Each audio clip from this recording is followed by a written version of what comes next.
What do you seek in life? What is it you really want? What is it you work for? What is it you imagine will finally complete you? Is it validation? Connection? Success? Love? Money? Wealth? What are the relative aspects of life that really make you feel like, hey, that would fulfill me. That would finally make me feel happy, make me feel okay. It's helpful to explore this because if we don't know, we might feel directionless. We might feel hesitant in life. But once we recognize what these are, we recognize these ideas we have about what it is that's going to make us happy, we can explore a little deeper. As I mentioned toward the end of that list of possible things that we might seek or that we might desire, I mentioned the idea that it would finally make us happy, finally make us settled, finally make us feel okay. And when we achieve these goals in life, that's really the litmus test, isn't it? Did it make us feel okay, finally? Did it make us feel settled? Did it make us feel at peace? Did it make us feel like all of our questions are answered about life, about ourselves, about the universe? Or was it unsatisfying in some way? Did it lead us to conclude that we were seeking the wrong thing? Now we need to seek something else. Or perhaps seek another version of this, or perhaps a bigger version of it. Well, hopefully, if you've slowed down enough in these moments, you realize that the whole system of seeking, believing that what you seek in the future, in the mind, through thought, is going to lead to happiness and peace, seeing that it doesn't, and then seeing that what we really wanted was what we assumed we would get. What we really wanted was the peace, to feel settled, to feel satisfied. So now we're getting somewhere. When we realize what it is we really want, or what would feel most natural for us, what would be a true indicator that things are okay, we're in the right place. So what is the difference between these ideas of something in the future, like success, position, power, love, relationship in the way we're imagining it, and peace, feeling settled, feeling okay, feeling comfortable in your own skin? Well, the difference as far as what I see and my own experience of this is the former are ideas. They're projected into the future. They're thought-based. They cause us to seek. And they actually, in this moment, cause us to orient our attention away from the latter. The latter being wanting to feel at peace, wanting to feel relaxed, wanting to feel okay, wanting to feel creative, wanting to feel connected. So the latter, these aspects of life that we're really interested in, aren't so much something we seek, they are something that are here already. Or at least they're available here in this moment. Peace is available here. Being settled can only happen here. How can you be settled in the future? Feeling comfortable in your own skin can only happen here, with your attention in the body, with your attention on your own sense field. That can't happen in the future.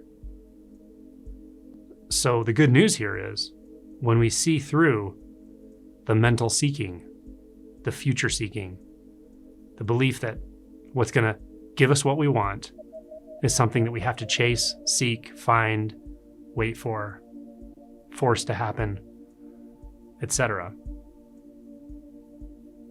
That's not it. What we really want is actually available now. It's available all around us. But the first form of seeking, the mental seeking, the time-based seeking, distracts us from it. Isn't that the worst? Isn't that just like the worst kind of catch-22? It's a motherfucker, to be honest.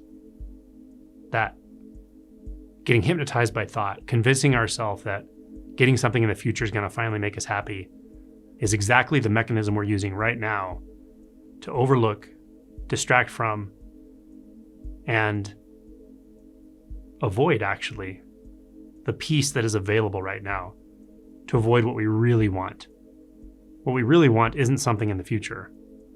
What we really want is to be authentic, to feel completely connected, interconnected,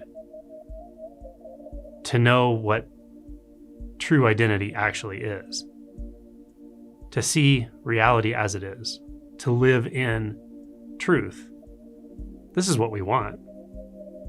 We might forget it for a while through those surrogates of seeking, but at some point it will become clear if you look closely enough at what's happening. So why, simply hearing this message, will most people not just wake up to that? Just drop all of the seeking in time and drop right into the freedom and peace that's here. Meaning, of the thousands of people that are going to watch this video, why will only a small percentage actually make this transformation? The answer is very simple. There's a barrier. The barrier is our identity. Our identity, or what we take ourselves to be, our apparent identity, has become completely intertwined with all of that seeking, with the belief in the future, with the belief that I'm not happy now, but I will be later, with the doubt that we feel so deeply inside of ourselves that we don't even notice it. And we keep using the ideas of what we're seeking to avoid it. That identity doesn't take lightly us letting go of the whole project of seeking, the project of time, the project of becoming. We might drop it for a second. It might feel good to hear this message at first. You might feel the presence. You might feel it completely overtake you. You might even feel identity stop for a moment. But the identity structure does not take this lying down. It doesn't go away that easy. It comes back with a vengeance. Another way of saying that is dropping out of the seeking identity into what we'll call for now your true identity is a simple act, but the identity mechanism itself has defense mechanisms. It doesn't like being ignored for very long. It doesn't like being overlooked. It doesn't like having nothing to do. So the way the body will interpret that will be emotion. You'll feel fear, primarily. You'll feel other things. You might feel elation, ecstasy. You might feel peace. You might feel confusion. You might feel all kinds of things, shame, resentment. Things might start coming to the surface that you didn't know were there. But primarily, there's a fear that's triggered when we really start letting go of the project of me in time, the seeking self. But there's really good news here. If you just hear this, that it's okay that you're feeling all that, that's the price of admission. It's okay. Many people have gone through this before you. It will surprise you. The depth of feeling, the intensity, the rawness of just being alive right now with no coping mechanisms, no defense mechanisms. But you'll get used to it. And when you get used to it, all kinds of things start to change. Portals open up. Reality starts to rearrange itself. Things feel very, very different than they did before. And the depth of this realization is infinite.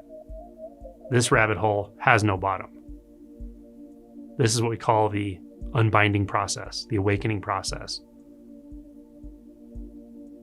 And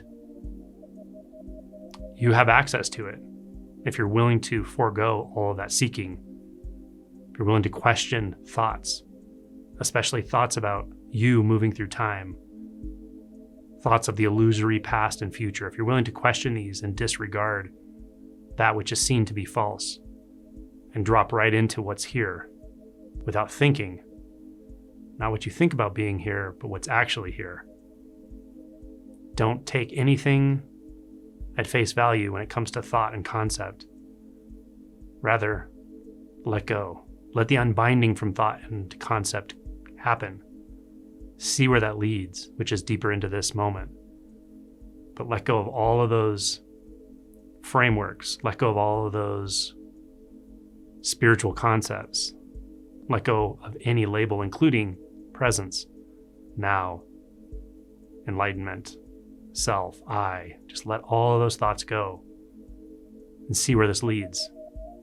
It will surprise you, but that's okay. Even let the surprise just fall by the wayside.